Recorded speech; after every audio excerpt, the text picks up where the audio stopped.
నమ్మకం వేగం ఏపీని పెట్టుబడుల గమ్యస్థానంగా మార్చాయని మంత్రి లోకేష్ తెలిపారు. ఆంధ్రప్రదేశ్లో నిర్ణయాలు వ్యక్తుల ఇష్టానుసారంగా కాకుండా వ్యవస్థల ఆధారంగా జరుగుతాయని ఉద్ఘాటించారు. Speed of doing business AP ప్రత్యేకతగా అభివర్ణించారు. 2035 నాటికి ఏపీ డే జీరో రెడీ స్టేట్గా గుర్తింపు పొందటమే లక్ష్యమని స్పష్టం చేశారు. ప్రతి జిల్లాలో ఎంఎస్ఎంఈ ఆధారిత వృద్ధికి కృషి చేస్తున్నట్లు వెల్లడించారు.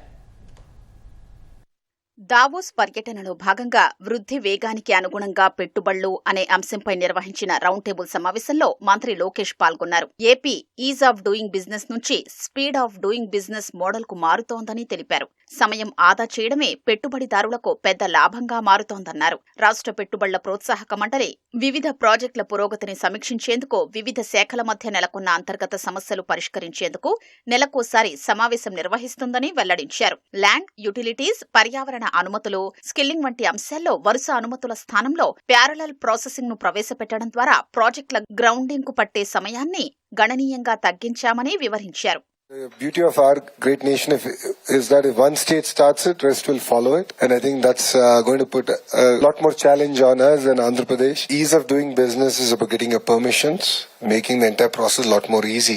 I've started challenging my team on the service level agreements that we have on it. So for example, one of the partner who's here had an environmental clearance to be issued, but the SLA says it's 3 weeks. We got it done in 4 hours. We work on strict timelines with all the investors in Andhra Pradesh. We monitor the projects on a weekly basis. So if a project is getting delayed, we try and understand what's the issue, and any feedback is taken positively. Even criticism is welcome, so we take it positively and we work on it. Deregulation drive లో భాగంగా గత 18 నెలల్లో 50కి పైగా సంస్కరణలు చేపట్టామని మంత్రి లోకేష్ తెలిపారు.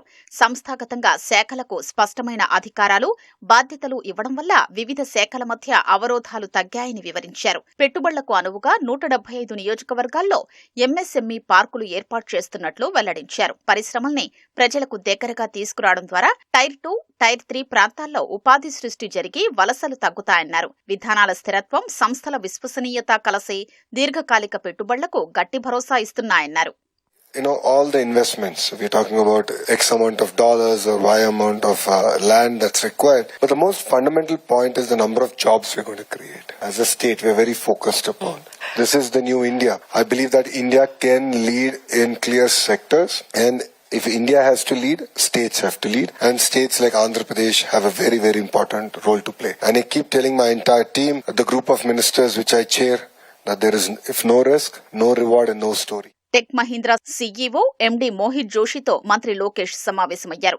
విజయవాడలో 5,000 నుంచి 10,000 మంది ఉద్యోగులతో టెక్ మహీంద్రా ఐటీ క్యాంపస్, విశాఖలో డెలివరీ విస్తరణ పనులు వేగవంతం చెయ్యాలని కోరారు. AI, ML, cloud, IoT, cyber security, industry 4.0 కోసం విజయవాడ లేదా విశాఖలో టెక్ మహీంద్రా స్కిల్లింగ్ క్యాంపస్ ఏర్పాటు చేయాలని ప్రతిపాదించారు. అమరావతి క్వాంటం వ్యాలీలో క్వాంటం కంప్యూటింగ్ ల్యాబ్ ను పెట్టాలని ఆహ్వానించారు. ఏపీ ప్రతిపాదనల్ని పరిశీలిస్తామని మోహిత్ జోషి తెలిపారు. బ్లాక్ స్టోన్ చైర్మన్, సీఈఓ, సహ వ్యవస్థాపకుడు స్టీఫెన్ ఏ స్క్వార్జ్ మ్యాన్ తోనూ లోకేష్ భేటీ అయ్యారు. Embassy office parks, Nexus select trust వంటి సంస్థల ద్వారా విశాఖలో grade A office space, integrated mixed use development లో పెట్టుబడులు పెట్టే అంశాన్ని పరిశీలించాలని కోరారు. క్యాబ్ జెమినీ సీఈఓ ఐమన్ ఎడ్జెట్ తో సమావేశమైన మంత్రి లోకేష్ విశాఖలో integrated IT development centre, GCC, vertical BPM కేంద్రాన్ని ఏర్పాటు చేయాలని కోరారు. కనీసం 10,000 మంది ఉద్యోగుల సామర్థ్యంతో విశాఖలో ఒక కొత్త టెక్ డెలివరీ సెంటర్ ను నెలకొల్పాలని HCL CEO MD C Vijay Kumar వద్ద ప్రతిపాదించారు. విశాఖలో శాశ్వత ఉబేర్ క్యాంపస్ ఏర్పాటు చేయాలని Uber vice president Madhu Kannan ను లోకేష్ కోరారు.